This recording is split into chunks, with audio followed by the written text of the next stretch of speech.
Hi guys, welcome back to the channel, and today I am quite sad. Yeah, but well, what can I do? You know, the elections in Zimbabwe were stolen, and the biggest reason why the Zimbabwean election was stolen is because Zimbabweans let it happen. Anyway, if you're new to this channel, please don't forget to subscribe. Let us know where you're watching us from. And my name is Tafazo Simon, and this is Simon Says, a channel that speaks about the tapestry of the African problems and also the African culture. And it even goes beyond Africa to places where Africans are. So I have been on different platforms and I'm seeing a lot of rage of why a lot of people are upset with Chamisa. The country shoulders so much blame on him as if he's supposed to do it alone. And that's exactly where the problem in Zimbabwe comes from. It comes from a position where people want the man to be on his own and to do things on his own. And a number of people have resorted to this new tendency of blaming Chamisa for the stolen election. And to be fair, I too was the person who was like that. The most fundamental question becomes, what do we want him to do that we as a society cannot do?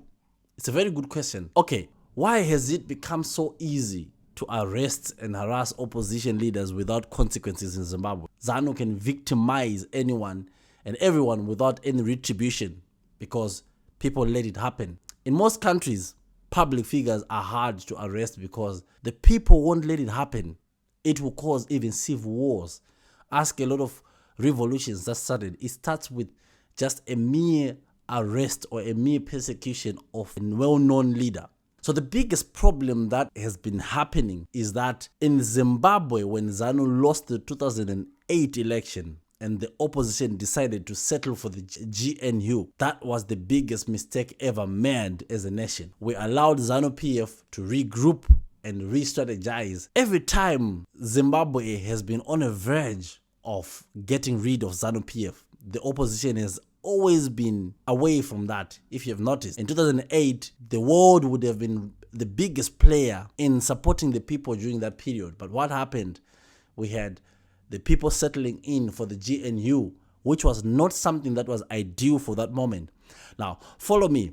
If you have watched my previous video where I tracked the way Mugabe manipulated the electoral system back in 1986 up to 1998, please watch it and get the full understanding of the problem. So Morgan Tsvangirai was the face of the 2008 election, but he accepted the 2009 GNU deal, and that was the death of opposition in Zimbabwe. Let us take note of that. Fast forward 2013, the election, no political reforms, no electoral reforms, any framework that can enhance the power sharing mechanisms to limit the powers of the president, which is where the problem is coming from in Zimbabwe. Please stay with me. See, in Zimbabwe, the biggest problem is that power is vested in one person, the president. He is the one who shares the power to the judges. He is the one who shares power to the commissioners. He is the chancellor of university. He is the head of the police. He is the head of the army. He is the head of all parastatals. He is the head of everything. So if you look at that, the concept of politics, the concept of democracy is that power has to be shared within society. Zimbabwe is rotten to the core when it comes to the fundamentals, to the framework of power. That's where it starts. So every election you get into, as long as the constitution vests all its powers in one man, we're just getting into a landslide victory for the main party. So 2013 was a total whitewash. Now, before we get into 2018, I would like us to take note of this. A new wave of revolution was born. And this was not done by any petrol bombings or rifle or violence. Guess by what? A phone, a flag, and a voice. These were the three things that caused a revolution in Zimbabwe around 2015, somewhere there about 2015 to 2017. A man called Ivan Mawarire, OMG, That man was powerful. He caused Mugabe to have headaches because that man could go on screen. I think you should show one of the clips so that we get people to understand where this man was coming from and what he did. Explain the corruption. What do sanctions have to do with the corruption? What do sanctions have to do with citizens being arrested unjustly, tortured and abducted? There are no sanctions there. It's brutality at its best and it needs to stop. We cannot be in 2016 and still have a government that behaves so brutally. They behave like barbarians to their own citizens. So we're calling the entire world. That's why we've come to New York. People have come here from England. They've come here from Canada. People have come from Zimbabwe to come here. People have come to tell this government that, listen, enough is enough. So we're telling the government, our government, we're telling the citizens of Zimbabwe that we're standing together. And we are telling the world and world leaders that the regime of the government of Zimbabwe, they are a fake, they are a farce, and they are a joke, and the citizens are not putting up with them anymore. He caused, I think, the last successful, let's be honest, the last successful demonstration that Zimbabwe ever had, the last challenge of a revolution that Zimbabwe ever had. I can bet my last coin on this. Ivan Mawarire was the last person who ever staged a good demonstration against a sitting president in Zimbabwe. The last person was Ivan Mawarire. What ended up happening, people being killed 1st of August and all the other subsequent stories. Yeah, we can say the other subsequent staging and demonstrations. Yeah, of course, in that one where ED announced the rise of fuel cost, that happened, but it wasn't as powerful as Ivan. Do you know what's the difference? The difference with what Ivan Mawarire did and what then happened during ED's time is that ED caused the demonstrations that happened. I think it must be on the 11th. It was on the 11th of a month. I don't know. I don't remember. It must be February. Must be January. It was in January, I think, where ED announced that fuel costs are going to go up. And then we had a massive wave of violence in Zimbabwe, a massive wave of demonstration in Zimbabwe. That's the last demonstration that I remember ED had, and it was a bit close. But going back to Ivan Mawarire did a blow to Mugabe's regime, and he proved one thing. Ivan Mawarire proved that Mugabe is not invincible, and when he proved that Mugabe was not invincible, he then showed the world the state of the country. Do you know why he showed the world the state of the country? He used the biggest weapon that he had. The biggest weapon that Ivan Mawarire had was the phone, the flag, and his voice. And when he managed to speak, he managed to capture the eyes of those who mattered. The man was a force. He was a new hope for the young ones. And you know what? He was just a pastor. No political power. And even the opposition wasn't supporting him. So my question is, why do you want Chamisa to act on your own problem as a Zimbabwean? Changira wasn't in support. They distanced themselves from Ivan Mawarire. See, the real problem is not with opposition, but our people will have to lead the role. You know why? Okay, I'm going to play this video and tell me what you think. Maranda Zimbabwe, there's something that just doesn't make sense. Kana V11 aripo, muchiziva kuti mawina. Chii chiri kukutadzisai kuti mubvise V11 iwayo izvezvi. See, the problem with trying to say, guys, chimbomirai, chikokai, something great is coming, mwari vachapindura, chichi. The problem with that is it's not substantial. If V11 iwayo, the longer it takes to show those V11s, zvinenge zvakuonekwa kunge V11 iwayo tisu as the opposition takumbobika bika. A V11 is something that is posted on the door, the window, the wall of the voting station. I know it is difficult to hold decent elections in Zimbabwe. But then there are also my own goal, in opposition. My own goal acho anyanyisa. And when someone starts kuita my own goal anyanyisa, it means one of two things. One, it's either are stupid, And I fail to see that that is the reason, because one are very, very intelligent, my leaders. Or the second option is they are doing it on purpose because somebody is paying them to do it. The election results have been declared by ZEC. Why do we not take my V11 edu at now and we publish them?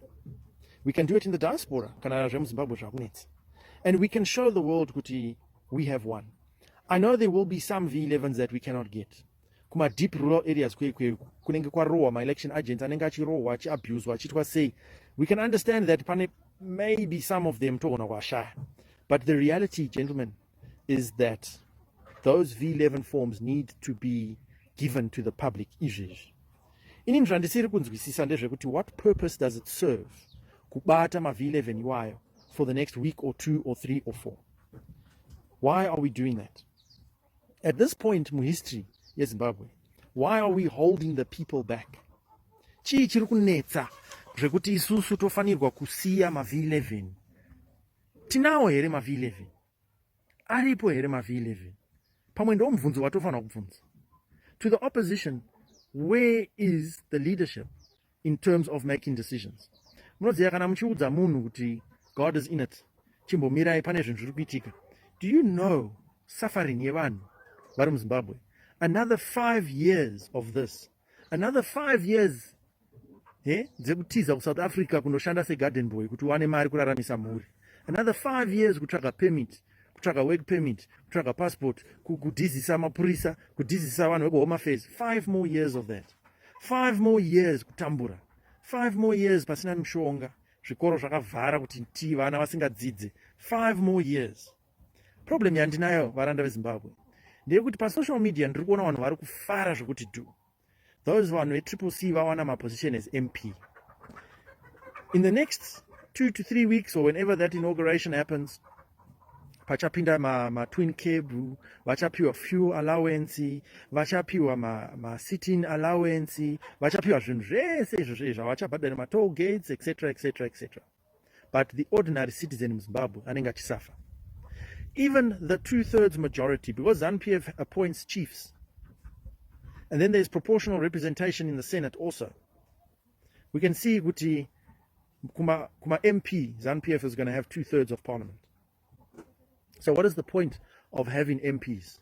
Kana tichiti election yabiwa. Why are we accepting mamwe seats as MP in an election yakabiriwa?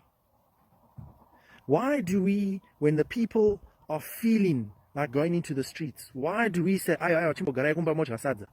Chimbogarai kumba modya sadza, pane zvatiri kuronga, pane zvatiri kuita. Before this election takaudzwa kuti pane anti-rigging initiative iri kuitwa, we've got all these things in place, they are kuti vabire zvazviite. And when we started to ask questions about those things, takaudzwa kuti nyara hazvisi zvako zvekuziva uchazozviona zvaitika. Well, zvaitika, no action. You see, inini pache zvangu zvandiri kuona inini ndezvekuti opposition leadership basa ravo nderekunyaradza vanhu. No maonero andava kuita this situation iripo. Opposition is a Zanu PF project. Ndo maonero andiri kuita inini. Yes, maybe I'm generalizing. Havazi vese vari kuita izvozvo, but there is a good number of people that are simply not making enough noise. Why are we not releasing the V11 forms? Everyone is saying, or not everyone, some people are saying, V11 aripo msachke, we are waiting for the next step. What next step? The next step is to release the V11s. The longer we wait with the V11s, the more the world is not going to trust us. We have a chance now. SADC has voted to say the elections were not free and fair. African Union ichatera. The South African ones, everyone is going to say these elections were not free and fair. So we have bes rekupopota. Someone has given us a microphone, but nobody seems to be standing up to that microphone. And that's what makes me suspicious about what kind of opposition leadership do we have munyika. I opposition ere yekunyaradza vanhu? I opposition yekuti iri kuda kusunungura nyika? Think about it. All those MPs, they have businesses, they have houses. They are now going to get my twin cabs and fuel allowance and all those things that we spoke about. Do you think kuti munhu iye anenge achida kupinza vanhu murodi? Do you think kuti munhu iye anenge akuda kurwira nyika? Do you think kuti munhu iye anenge akuda kuchinja system? Anenge achizvitirei? Why do we not have a demonstration? President pamberi, deputy presidents kumasure kwake, SG treasurer general, provincial chair people, provincial structures, cell structures, ward structures, constituent structures. Say, pasina chinchakadaro. Why? Why do we not always push every time patinosvika pekuti nyika iri padhuze kuda kusununguka pai, the opposition inobva yanyaradza vanhu? Why? Why is that? Varanda Zimbabwe, tarisisai vanhu vari kulead the opposition. The biggest threat to Zimbabwe citizens iko zvino is the opposition leadership. Vanhu pa ground vari kuda leadership havasi kuda. The only thing standing between Zimbabweans and a revolution is the opposition leadership. Let me repeat that.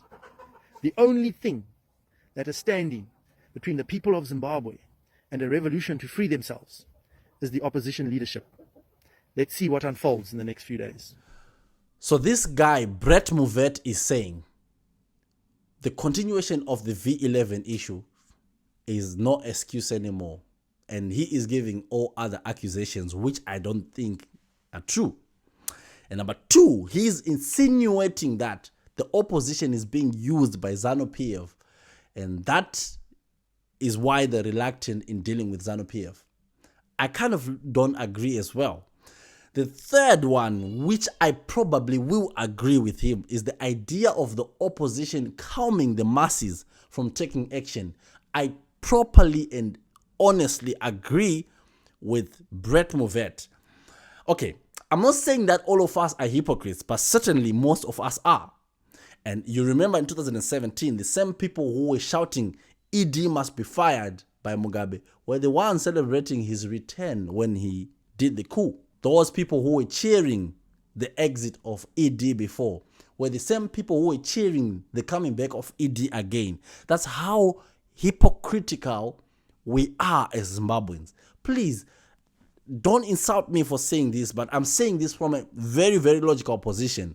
We don't have axes of dealing with our own issues and standing at one cause. One person is bought by another thing, another person is bought by another thing, and we become so polarized based on our interest, which is something that is really, really problematic as far as politics is concerned.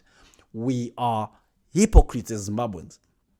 Now, the same people who were backing Job Sikala before he was arrested, where are they now? He's rotting in jail. None of the people that were there cheering Job Sikala, oh yes, our politician is speaking sense, none of them were arrested with him. In other countries, they'll have sit-ins. Peaceful protest. I'm not talking about normal protest. Peaceful protest. Sit-ins. They'll do hunger strikes. If you arrest one, you arrest all of us. We would have seen people filing themselves for arrest. If Job Sikala is in prison, so shall 10,000 people be in that prison. That's exactly what we call a culture of politics that is progressive. We can have politics where it's each man for himself. That is why Nelson Chamisa would never ever stage a protest, because he understands that the people of Zimbabwe will never stand in his corner when the tough gets going. You see, political expediency is always on the receiving end when the populace are in a slumbered state. We expect magic from Chamisa, but the question is, how many of us can be bold enough to face the monster? It's a good question. Many times we question how revolutions start. They're not led only by political parties. Mind you, the citizens have to do something, because it's them who lose at the end of the day. If an election is stolen, it's the citizens that lose. The men and women who cannot afford to be in a country that rewards good work ethics and integrity. And this country that taxes the poor and subsidizes the rich. What kind of a country is it? You see companies like Chicken Inn giving thousands upon thousands of boxes during Zanu PF rallies. Do you really think, in your own opinion, Chicken Inn has nothing to gain from Zanu PF being in power?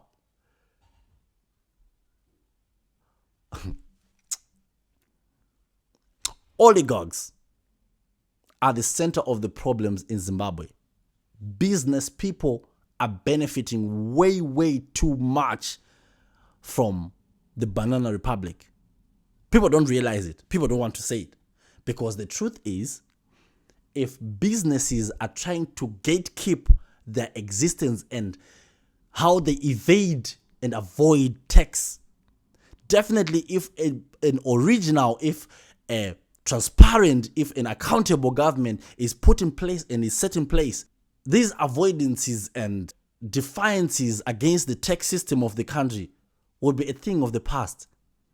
What are they gatekeeping to support a party that does not reflect what is supposed to be happening in a normal progressive country? So you see, because we have companies like Simbisa, we have companies that are big companies, huge companies that are run by some Muslim enterprises. So these big companies protect Zanu PF to safeguard them post-election period. How many countries have openly condemned Zanu PF? Right now, after this shambolic election, none of these big companies, the multinational companies that are eating through the corrupt system, because mind you, some countries thrive better in a country like Zimbabwe because it's corrupt. You avoid tax, you evade tax. So at the end of the day, what do you expect from these companies?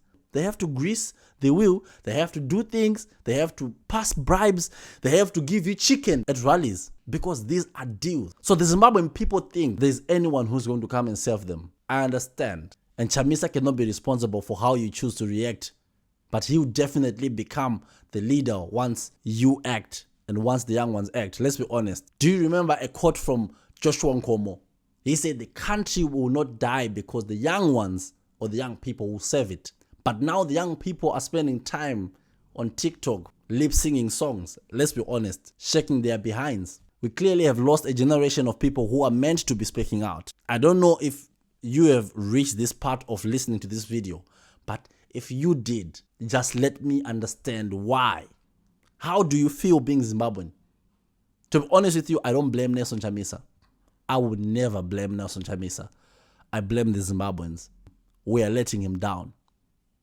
Until next time, ladies and gentlemen, don't forget to like, subscribe, forgive my emotions, and let us meet on the other side on the next episode.